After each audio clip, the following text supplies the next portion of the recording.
Hello guys, good morning. তো দেখতেই পাচ্ছ আজকে কত সকাল সকাল উঠে গিয়েছি। তার কারণ আজকে আমি আমার মা মিলে বাড়িতে বিপত্তারিণী পুজো করব।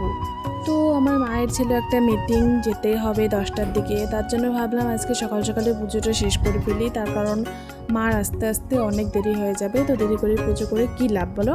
তার জন্যই আজকে ভাবলাম সকাল সকালে পুজোটা করে নিই। তো আমি আমার মা প্রথমে উঠে গেলাম ফুল আনতে। তো ফুল আনা হয়ে গেলে আমি স্নান সেরে এসে পড়লাম পুজোর জোগাড় করতে। তো এদিকে দেখো অনেকগুলো ফুল পেয়েছি আজকে। ভাগ্যে চক্রে ভালোই মিলিয়েছে ঠাকুর, আজকে কিন্তু অনেকগুলো ফুল পেয়েছি। তো এই প্লেটটাতে দেখতে পাচ্ছি এখানে কিন্তু 13 রকমের ফুল আছে। তো 13 রকমের ফুল 13 রকমের ফুল লাগেই পুজোতে, ওই জন্যই 13 রকমের ফুলটা আনা। তো দেখতেই পাচ্ছ অন্যদিন কিন্তু গাইস ফুল আনতে বাপরে বাপ কি বলবো, ফুলই পাই না। তো আজকে ভগবান ভালোই মিলিয়েছে, মা বিপত্তারিণী ঠাকুর। তো দেখতেই পাচ্ছ এদিকে কিন্তু আমার মা ওই যে ফলমূলগুলো কাটলো, মাকে দেখাতে পারিনি কারণ কারণ মা আগেই উঠে গিয়েছিলো, ওই জন্য দেখাতে পারিনি। তো এই দেখো এদিকে কিন্তু আমি ফলগুলো এনে রাখলাম, মা কেটে দেওয়া ফলগুলো এদিকে এনে রাখলাম। তো এরপরে আমি বানাবো গোলা প্রসাদ। আমাদের ভাষায় কিন্তু আমি গোলা প্রসাদ বলি এটাকে, তোমরা কি বলো অবশ্যই আমাকে কমেন্ট করে জানিও। তো এই দেখো এটা গোলা প্রসাদ বানানোর জন্য আমাদের প্রথমে লাগবে কলা, তারপরে আটা, তোমরা যে কোনো আটা বা ময়দা দিতেই পারো। তো আটা, ময়দা, দুধ, চিনি, কলা, এই কয়টা দিয়ে আমি কিন্তু গোলা প্রসাদ এখানে বানিয়ে নিলাম। দেখতেই পাচ্ছ কেমন হয়েছে আমার প্রসাদটা বানানো, অবশ্যই জানিও। এটা কিন্তু শনিদেবের শনি বাবার অনেক প্রিয় প্রসাদ। তো এটা যে কোনো ঠাকুরকেই কিন্তু প্রসাদ হিসেবে দেওয়া যায়, তোমরাও কিন্তু দিতে পারো। তো এদিকে দেখো এত গরমে গাইস কি বলবো, এত গরমেও যে আমি শাড়ি পরার সাহসটা করেছি না, বাপরে এটাই অনেক। ভেবেছিলাম পরবো না, কিন্তু কি বলো তো বাড়িতে পুজো করছি নিজে, তার জন্য ভাবলাম পরেই নিই। তো এদিকে দেখো আমি কিন্তু টিপ পরছিলাম, বারে বারে আমার টিপটা লাগছিলই না কপালে, কী যে হয়েছিল তখন তাড়াহুড়োর সময়। তো আমি শাড়িটাও একাই পরেছি, জানি ভালো হয়নি। এদিকে মাও কাজে ব্যস্ত ছিল, ওই জন্য মাকে ডিস্টার্ব করিনি। তো শেষমেশ কিন্তু আমার টিপটা লেগে গেল। তো এরপরে দেখো একটু আলতা দিয়ে নিলাম, যেহেতু বিপত্তারিণী পুজো করবো তো মেয়েদের বা বউদের আলতা তো দিতেই হয়, আমিও যেহেতু মেয়ে তো দিতেই হবে আলতা, তো দিলাম। তো এরপরে দেখো মাকে একটু হেল্প করছিলাম, এদিকে আমি ধূপগুলো ধরিয়ে দিচ্ছিলাম, জ্বালিয়ে দিচ্ছিলাম, প্রদীপগুলো জ্বালিয়ে দিচ্ছিলাম। তারপরে এদিকে দেখো মা কিন্তু পুজোয় বসে গেছে।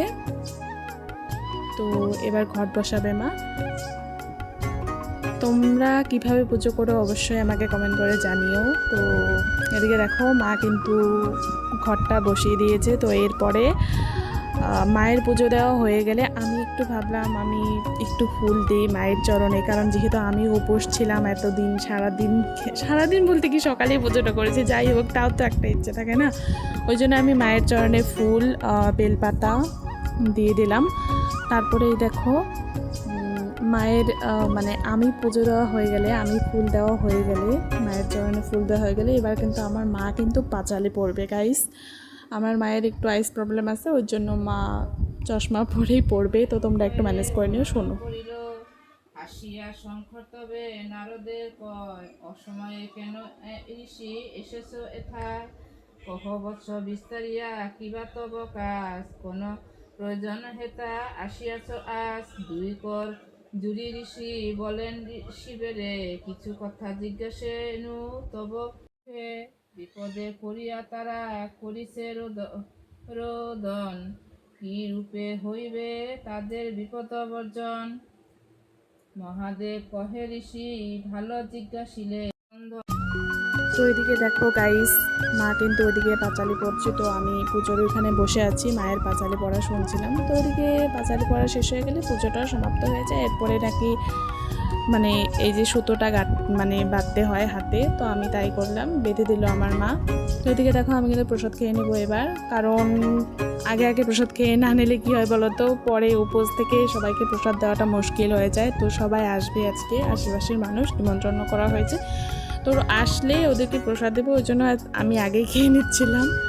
তো পুজো করেছি যেহেতু উপাস ছিলাম, প্রসাদটা নিজের আগে খেয়ে নেওয়াই ভালো বলো। তো এদিকে একটু আমি ঢং ঢং করছিলাম। তো গাইস দেখা হবে অন্য একটা কোনো সুন্দর ভিডিওতে, ততক্ষণ জন্য টাটা গাইস, বাই।